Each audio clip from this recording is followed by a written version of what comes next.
Journalist Sai అని చెప్పేసి అని. ఆడు జర్నలిస్ట్ ఎలాగైపోయాడో నాకు ఇవాళ కూడా అర్థం కాదు. వార్తలా చదవలేరు. నేను ఇవాళ ఉదయం కూడా వీడియో చేశా. ప్రభుత్వం 74 లక్షల రూపాయలు ఎన్డీటీవీకి కేటాయిస్తే, అంటే ఎన్డీటీవీకి ఇస్తూ నిధులు జీవో జారీ చేస్తే దాన్ని 75 కోట్లు అని చెప్పి చదివేసాడు.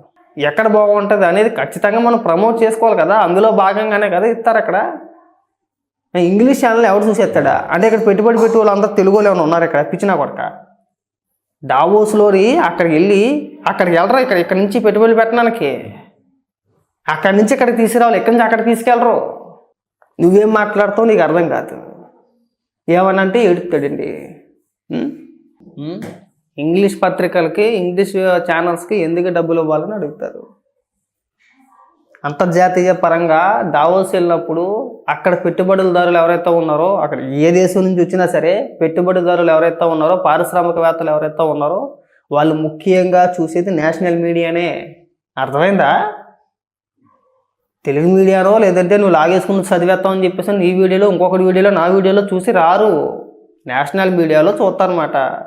ఏ రాష్ట్రంలో మనకు అనుకూల పరిస్థితులు ఉంటాయి, ఏ రాష్ట్ర ప్రభుత్వం పరిశ్రమలకు మక్కువగా ఉంటుంది, పారిశ్రామికవేత్తల పట్ల సానుకూలంగా స్పందించుద్ది, మనం ఎక్కడ పెట్టుబడి పెట్టుకుంటే, ఎక్కడ పరిశ్రమ పెట్టుకుంటే బాగుంటుంది అనేది వాళ్ళు నిర్ణయించుకుంటారు. అర్థమైందా? నేషనల్ మీడియాలో వచ్చే కథనాల ఆధారంగా. అంతేనా? మరి ఏం చేయాలి అప్పుడు? అలాంటప్పుడు మన రాష్ట్రాన్ని మనం ప్రమోట్ చేసుకోవాలి కదా. ఏమండి, మన రాష్ట్రాన్ని ప్రమోట్ చేసుకోవాలా వద్దా? మనం పెట్టుబడుల కోసం, పరిశ్రమల కోసం ఇతర దేశం వెళ్ళినప్పుడు మనం రాష్ట్రం ప్రమోట్ చేసుకోవాలి కదా. మన రాష్ట్రాన్ని మనం అదేం అవసరం లేదంట. నువ్వు లాగేసుకొచ్చేస్తే ఇక్కడ నీకు ఇచ్చేస్తారు. ఇక్కడ లక్షలతో నీకు ఇచ్చేసి నువ్వు చెప్పేసి అంటే నువ్వు వీడియోలు చేస్తే 4 పకోడీ వీడియోలు అక్కడెక్కడో వేరే దేశంలో ఉన్న ఇన్వెస్టర్ నీ వీడియో చూసేసి ఆ వీడియోని ట్రాన్స్లేట్ చేయించుకొని వాళ్ళ భాషలోకి అనువదించుకొని ఓహో సాయి అలా చెప్పాడా అనుకుంటారా? ఇంత ఎదవలో మీరు ఎలా జర్నలిస్ట్గా చలామణి అవుతున్నారో మాకు ఇవాళ కూడా అర్థం కావట్లేదండి. ఇప్పుడు సింపుల్ లాజిక్ చెప్తే చూడు. ఒకవేళ చాలామందికి తెలిసే ఉంటుంది, స్టాక్ మార్కెట్ ఉదయాన్నే 9:15 ఓపెన్ అవుతుంది. మనం ఉదయం నుంచి స్టార్ట్ చేస్తాం. ఎక్కడ ఎత్తుకుతాం మనం? నేషనల్ మీడియాలోనే కదా. ఏ స్టాకుకి సంబంధించి ఏ వార్త వస్తుంది ఏంటి అనేది ఎక్కడ ఎత్తుకుతాం మనం? నేషనల్ మీడియాలోనే ఎదుగుతాం. ఎన్డీటీవీ అనో, లేదంటే ఎకనామిక్స్ న్యూస్ అనో, లేదంటే ఇంకొక ఛానల్ మార్కెట్కి సంబంధించిన న్యూస్ ఏదైతే ఉందో మనం చూసేది కూడా నేషనల్ మీడియానే. సాక్షి చూస్తావా? లేదంటే తెలుగు వార్తాపత్రికలు చదివేస్తావు నువ్వు? ఎవరైనా చదువుతాడా? ఏమన్నా నేషనల్ మీడియా చూస్తారా, తెలుగు ఛానల్ చూస్తారా? కదా. ఎందుకు? మనకు తెలియడానికి. మనం ఏ షేర్లు కొంటే బాగుంటుంది, ఎందులో పెట్టుబడి పెట్టుకుంటే బాగుంటుంది, ఈ షేర్ పెరుగుతుందా తగ్గుదా అని చెప్పేసి మనం చూసుకోవడానికి అనుకూలంగా ఉంటుంది. పెట్టుబడులు పెట్టేవాళ్ళు కూడా అంతే కదా.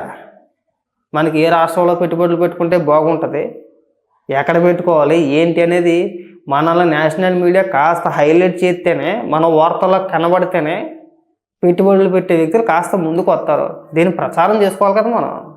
మన రాష్ట్రాన్ని మనం ప్రమోట్ చేసుకోకపోతే ఎలాగా? అది కూడా తెలియదు. ఇక్కడికి వచ్చి మాట్లాడమే, నోటికి వచ్చింది మాట్లాడమే.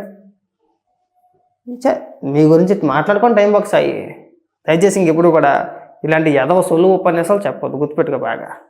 వీడి సన్నాసి ఎదవ వీడి. ఎందుకంటానంటే ప్రభుత్వం జీవో ఇచ్చింది 74,34,000 రూపాయలు ఎన్డీటీవీకి ఇచ్చింది. 74,34,000. ఈ సవటేకంగా 75 కోట్లు అని చెప్పి చదివేశాడు. మరి 75 కోట్లకి 74 లక్షలకి ఏమన్నా సంబంధం ఉందా? ఏమన్నా అంటే ఏడుతావు కదా. మా ఓటులు ఏమన్నా మాట్లాడితే ఏడుతావు కదా. వార్తలు చదవగలుగుతావా? చదవటం వచ్చా నీకు అసలు? ఎంతసేపు విషయం కక్కేయడమే.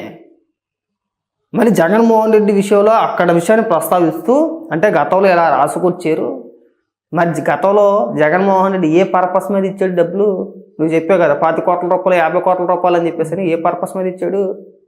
దేనికి ఇచ్చాడురా? దానికి సమాధానం చెప్పడం. ఇక 74 లక్షలు అయితే 75 కోట్లు అని చెప్పేసి ప్రచారం చేసేయాలి. పైగా ఏమైనా మాట్లాడతాడంటే చాలా విచిత్రం. ఇక్కడ ఇంగ్లీష్ పత్రికకి 74 కోట్లు కాదురా సవట, 74 లక్షలు. ఫస్ట్ లక్షలకి కోట్లకి వ్యత్యాసం తెలుసుకో. లక్షకి ఎన్ని సున్నాలు ఉంటాయి, కోటికి ఎన్ని సున్నాలు ఉంటాయి, అక్కడ ఏమని ఇచ్చారు? కనీసం జీవో చదవటం వచ్చా నీకు అసలు?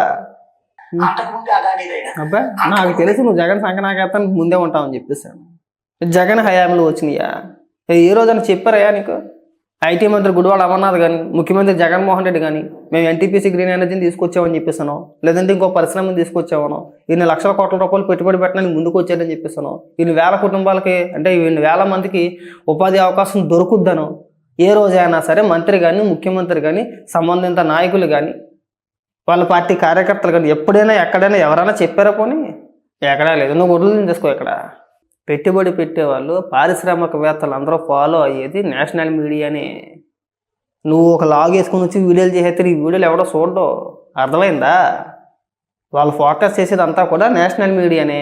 ఇప్పుడు దావోస్ వెళ్తారు, వార్తలు ఎందులో చూస్తారో ఒక నేను ఏదైనా తెలుసుకోవాలనుకో, ఇప్పుడు ఉదాహరణకి షేర్ మార్కెట్ ఉంది, కొంతమంది పెట్టుబడిదారులు ఉంటారు, ఇన్వెస్టర్లు ఉంటారు. దేన్ని ఫాలో అవుతాం మనం? నేషనల్ మీడియానేనా? కొంతమంది రకరకాల వెబ్సైట్లు ఫాలో అవుతూ ఉంటారు, కొంతమంది కొన్ని మీడియా ఛానల్స్ని మీడియా వెబ్సైట్ని ఫాలో అవుతూ ఉంటారు. అంటే దేని గురించి ఏ వార్త వచ్చింది, ఏ పరిశ్రమ గురించి ఏ వార్త నడుస్తుందని చెప్పేసి అని మనం నేషనల్ మీడియాలోనే కదా చెక్ చేసుకునేది. నువ్వు ఒక లాగ్ వేసుకొని చదివేస్తావని చెప్పేసి నీకు ఇచ్చేస్తారా? నువ్వు చదివేస్తే వింటారా? అని నువ్వు చెప్పేస్తే వాళ్ళకి అర్థమైపోద్దా? కరెక్టే కదండి. ప్రభుత్వం ఇవ్వడంలో తప్పే ఉంది. మన రాష్ట్రాన్ని ప్రమోట్ చేయాలి ఖచ్చితంగా, అంతే కదా.